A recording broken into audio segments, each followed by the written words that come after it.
right, ladies and gentlemen, we are back. So, as we saw from this week's Monday Night Raw, oh bars, wow, nah, uh, there's been some new feuds that looks like are going to be happening. Some new storylines. So we're gonna go right into it.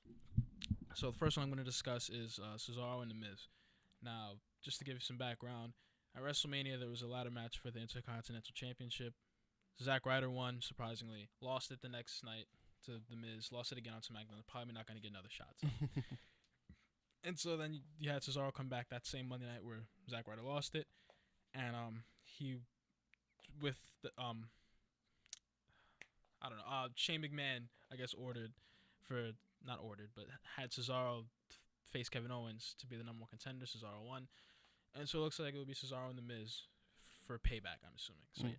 So, what do you think is going to culminate in this feud? How it's going to happen? See, I think it's just going to be, the typical, oh, I'm The Miz and I'm this, he's going to do his shtick. And then Cesaro becoming the person that he is, most likely, I feel like he's going to take the title from Miz. I'm predicting that he's going to take the title from Miz. I want that to happen, honestly, but I personally don't think he should because the title reign is going to be too short. That's too many flip-flops with the Intercontinental Championship. Kevin Owens had it for a good amount of time, but then you're going to have The Miz have it for a month and then Cesaro have it. Yeah, you actually bring a good point because, then what would be the point of The Miz taking the title from Zack Ryder if they're going to take it away from him like that? So exactly. I kind of feel like somehow it will just like be a back and forth for a little while between Cesaro and The Miz. Anything can come out of it. It all depends on how it's booked. What type of matches what can come out of it, and basically where these two characters are gonna be. I don't know. It could be anything. I'm not really, I'm on Cesaro's side 100%. I have less expectations for The Miz, considering lately The Miz just hasn't been, he hasn't really been standing out to me. One thing that's gonna help him though is the fact that his wife, his real life wife, by the way, Maurice, is now back on WWE television. Is going to serve as his valet or whatever. So that gives him some more heat, but I don't think he needs it. I'm about to say something that actually is going to sound a little crazy to some, but I legitimately believe, not in terms of success or anything like that, but The Miz is one of the greatest heels of all time. I want you to really think about that because he is absolutely hated by the fans, and they don't hate him because he's like him as a person. They hate his character. It's just because the smug look and the whole attitude to him.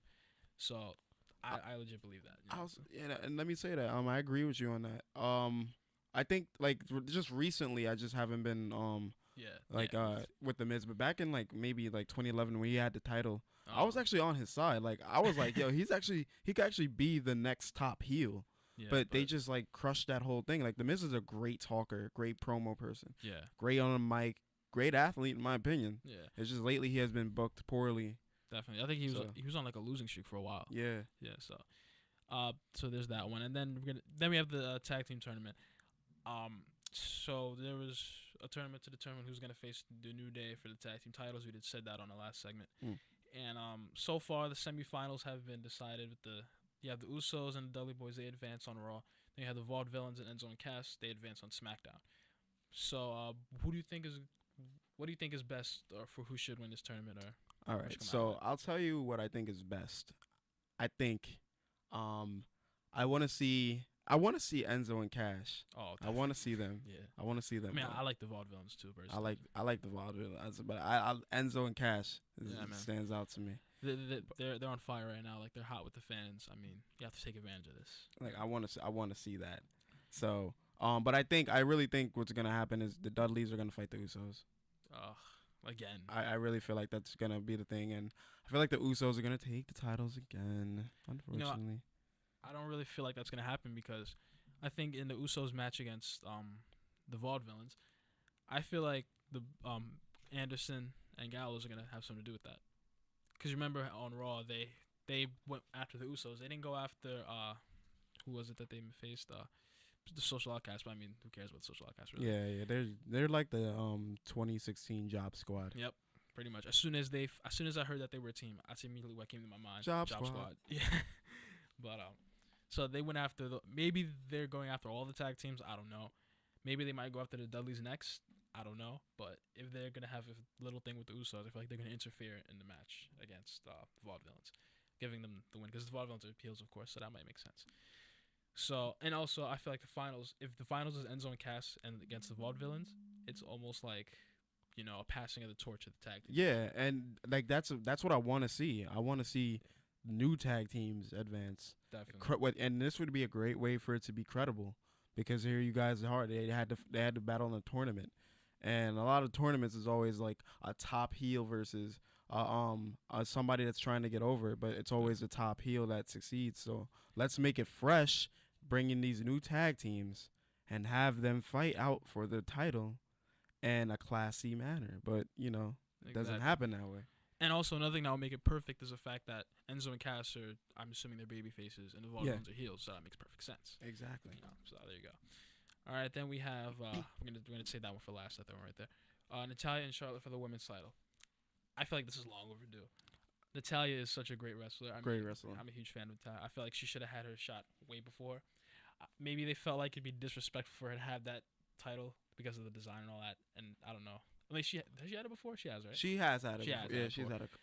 But it's been a while. She's like the veteran of like the women's division, and I feel like she should have been more successful with her talent. I agree with that. Yeah. Now Charlotte's had the title for a while, and I thought Sasha Banks should have won it. I agree with that. I love Sasha Banks. Like I think she's a great. I think honestly, I feel like Charlotte is great, but I feel like the majority of her influence has to do with Ric Flair being in her corner. Yeah.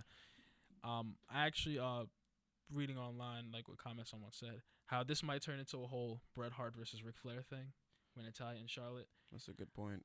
I don't think Natalya doesn't really need Bret Hart or her father Jim Neidhart to be there. I mean, because they're doing that stuff, but behind the scenes, that's probably what it probably is a little bit, maybe. Yeah, probably that perception of it. Yeah, but I still think it's going to be a great match. They've had great matches before. They always deliver. So, and things are looking up for the women's division because you still have Paige. Don't forget Paige. Paige is great. I still love Paige. Yeah, of course. So that's like 6 contenders right there. Yeah. Okay, Charlotte, Becky Lynch, Sasha Banks, Natalya, Paige. Well, okay, 5. I'm probably missing someone. So again, I think Naomi's really good. That's just me. You think Naomi's good? Yeah. I think she needs a little bit more work, honestly. She's not great, but I think she's pretty good though. So she could be up there one day. But women's division is looking really good right now, so that's a good sign. So now we're gonna go to there's questions about the U.S. title now because Kalisto, obviously he's the U.S. champion. Although I forgot often because ever since WrestleMania, first of all he was on a pre-show WrestleMania. Not even they put him on. See. The first of 3 pre-show matches, by the way. So. Yeah, that means the U.S. title means something, right? Yeah, right. Yeah. I always said like and it's gonna be like really crazy. I feel like they should just like unify U.S. the Intercontinental title at this point. Yeah, but if they do that, then that means that the brand split's not happening. Yeah, because I feel like that should happen too. Yeah, if the brand split does happen, it needs to happen. But I'll say that later. Why? Yeah. If the brand split does happen, they should have the U.S. title be like SmackDown or Raw, whatever. But now, and also Ryback has been not seen since WrestleMania in the past 2 weeks, but not like anyone cared. But let's be honest. Shady. Yeah, exactly. Get him. And so now there's questions about U.S. title. Will it have to be stripped from Kalisto or what? We'll see what happens there. It seems like the IC title is more important than that one because remember that's an old WCW title. So. And you know how they are with everything that they adapt. They don't really like put emphasis on it.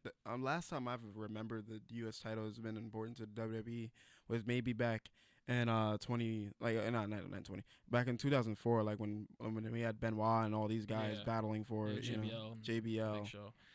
When Cena, that was his first title. Yeah, Big Show, that was the last time I felt like it meant anything. Back in 2006 too. Yeah. So we'll see questions there. And although this wasn't a match on Raw, I kind of forgot to mention because it wasn't on the sheet. There wasn't a match involved, so I kind of forgot it. It was a segment between Dean Ambrose and Chris Jericho. I personally thought it was a great segment. Chris Jericho still able to get heel heat, even though people know him, like he's a veteran and people know about him already. He's still able to get heel heat, like legitimate heel heat. Yes. He had his episode of the highlight reel. Dean Ambrose came out and called it the Ambrose Asylum, had a potted play and everything, and then Dean Ambrose hit Jericho with Dirty Deeds, and that's probably going to be some kind of feud. So, honestly, this is one of the few things that I'm anticipating.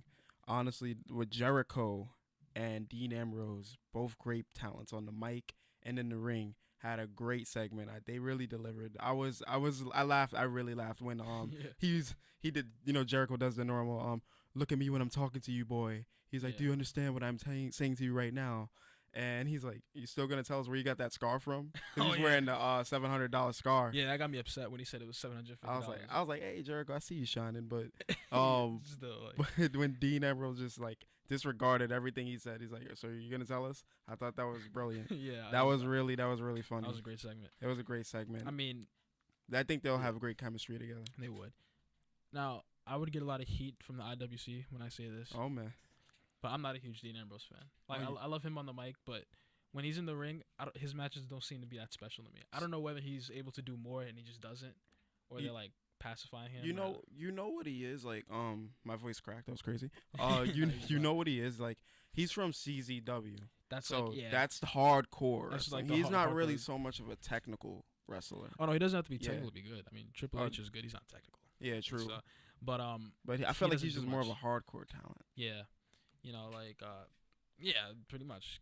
CZW, that's like ECW, but like Extra Crazy. crazy. crazier. If that's Emphasis possible. on that C, and I hope it stands for crazy. Exactly. So he doesn't really, because all he really does in matches is flail his fists, does the rebound lariat thing, which Yeah. feels forced most of the time. Yeah. You're right, because I remember when he first did it, it seemed natural, but as he does it throughout the years, it's just really like sort of corny to me Yeah. now. All right, But I agree with you on that. Kind of got running out of time here, but let's just Owens and Zayn. I don't really think we need to talk too much about this one. They've had feuds before and like throughout the world, and these guys already naturally dislike each other. So I don't even care whether Owens or Zayn win. I just want to see the matches. Yeah, These matches are gonna be these great. matches are gonna be classic. Exactly. So now we're gonna talk about the WWE title, Styles and Reigns. Now, although I don't want it to happen, Roman Reigns is gonna win at Payback. That's just how it's gonna be. Oh yeah, of course. Because this is his third title reign. His first title reign was 5 minutes. His second title reign was like a month and a half. They can't have his title reigns be too short. So they're gonna have him beat Styles. I don't know if it's gonna be clean. Maybe they could be Bullet Club interference. Yeah, I was just about to say that. You know. Imagine, Imagine it's the Bullet Club, and they help AJ, and this is a whole part of the authorities' plan, exactly. and Yeah. AJ is the new face.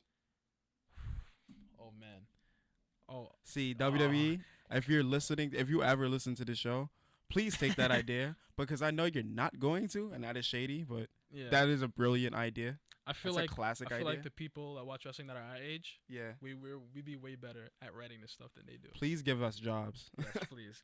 And also, I have like 6, 7 other friends that could like join. It could be like a whole team of writers. A whole team. Exactly.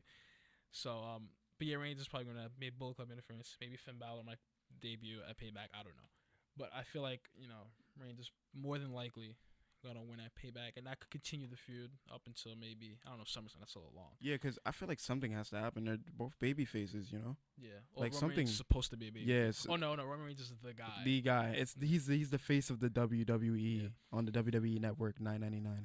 But I'm not a good guy. I'm not a bad guy. I'm the guy. God, he's terrible on the mic, Yeah, ladies my and gentlemen. goodness. Please, somebody Flawlessly. spark some creativity into his voice. Exactly. Like Cesaro, for example, he's not really good on the mic either, but he doesn't really do a whole lot of talking. Yeah, which he I just feel like backs like he has charisma though, like his entrance and everything. You know, he Yeah. does that and like he's ready. Like and he has credibility because he's been wrestling for a long time. Exactly. So Now he mentioned part of Cesaro's new entrance, and we're actually going to discuss that and some other things on our very last segment of the show. So keep on listening. all right.